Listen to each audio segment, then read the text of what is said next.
sejak pemerintahan Jokowi ini adalah petanya yang salah.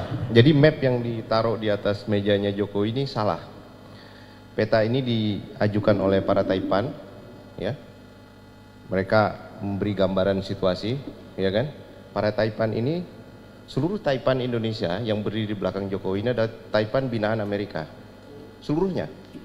Siapa yang bukan binaan Amerika di antara Taipan-Taipan sekeliling Jokowi ini? Mereka ini senantiasa mau ngebergen terhadap apapun perkembangan situasi internasional.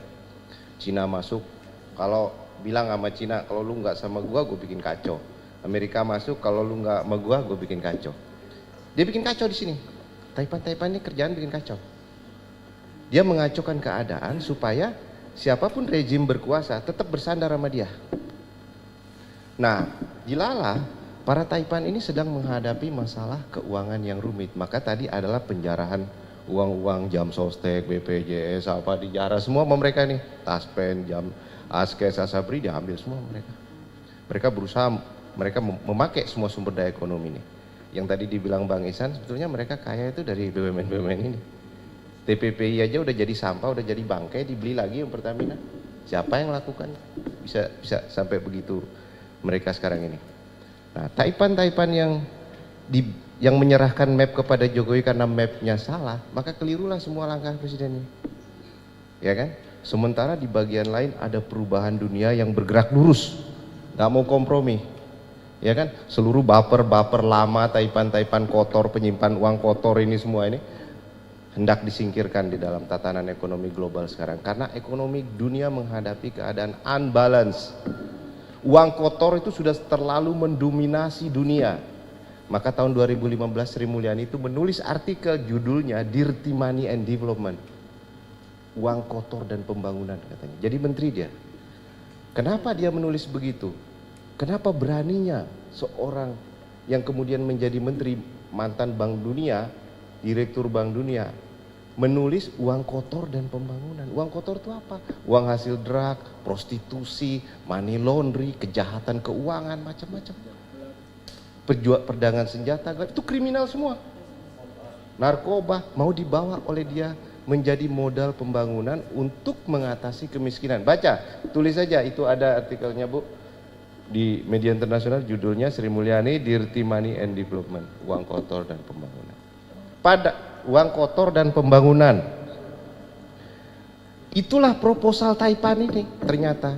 Maka begitu jadi ke sini dia menggelar tax amnesty, hendak mengampuni seluruh kejahatan keuangan dan uang-uang kotor untuk dicuci di dalam sistem Indonesia. Tax amnesty itu adalah satu kegiatan pencucian uang oleh negara.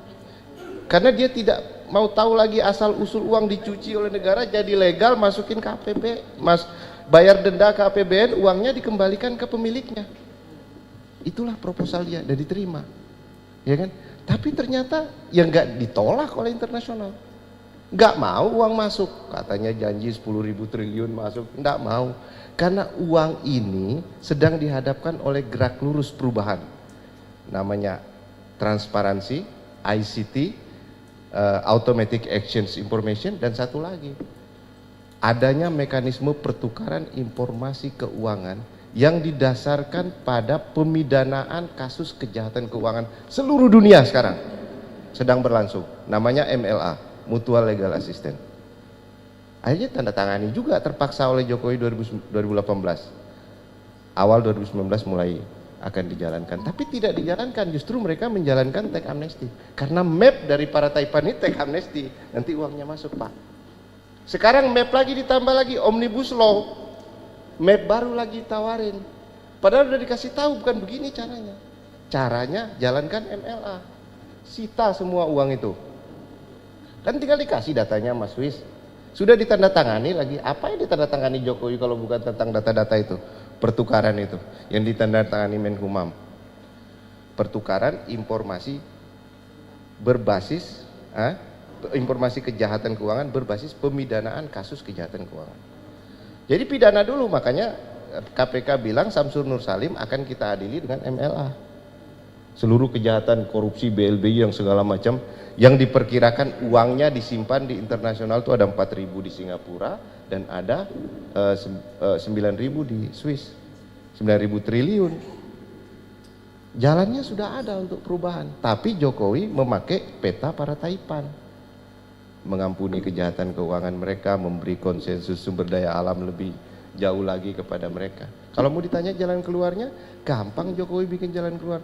Petanya Taipan ini buang, map yang disodorkan mereka buang. Enggak, kalian enggak jalan. Teks amnesti enggak jalan, paket kebijakan enggak jalan. Itu peta Taipan semua, itu mapnya Taipan semua.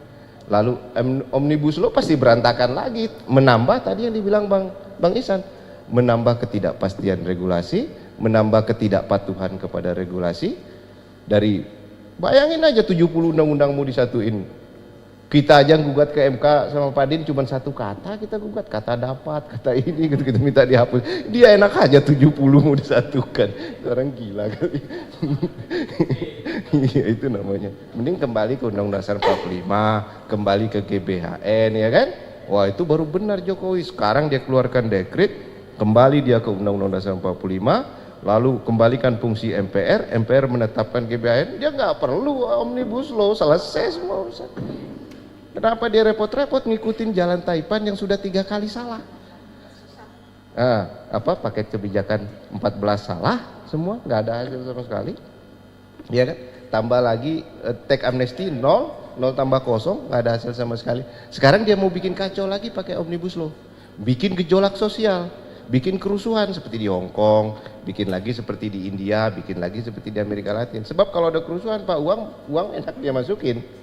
Dia bisa bikin kacau, dia bikin kerusuhan lalu masukin uang dia. Jadi hati-hati dengan skenario kerusuhan. Itu proposalnya Taipan.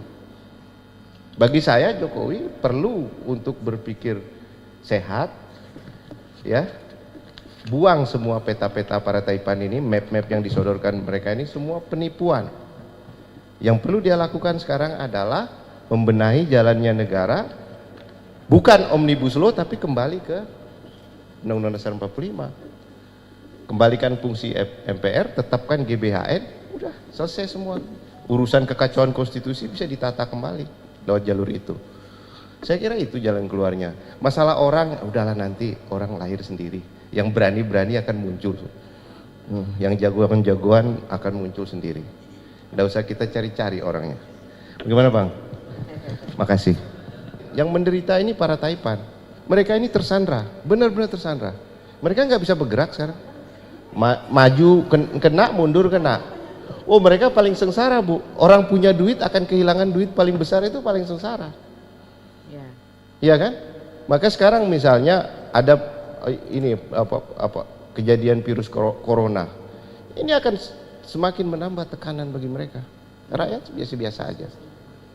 Iya kan?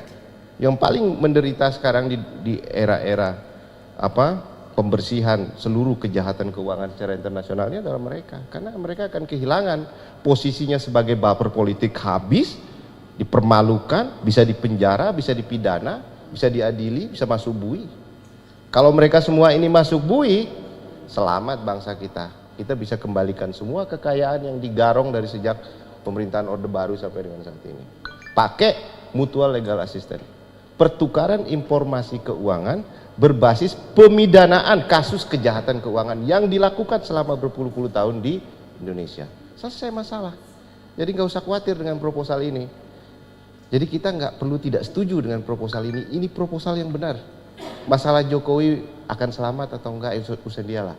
Kalau dia bagus, kembali mengabdi, kembali berpijak kepada Pancasila, kembali kepada spirit pembukaan Undang-Undang 45, insya Allah Jokowi selamat. Tapi kalau dia menyimpang terus, pakai petanya Taipan terus, ya nggak selamat. Dipermalukan nanti sama keadaan ini.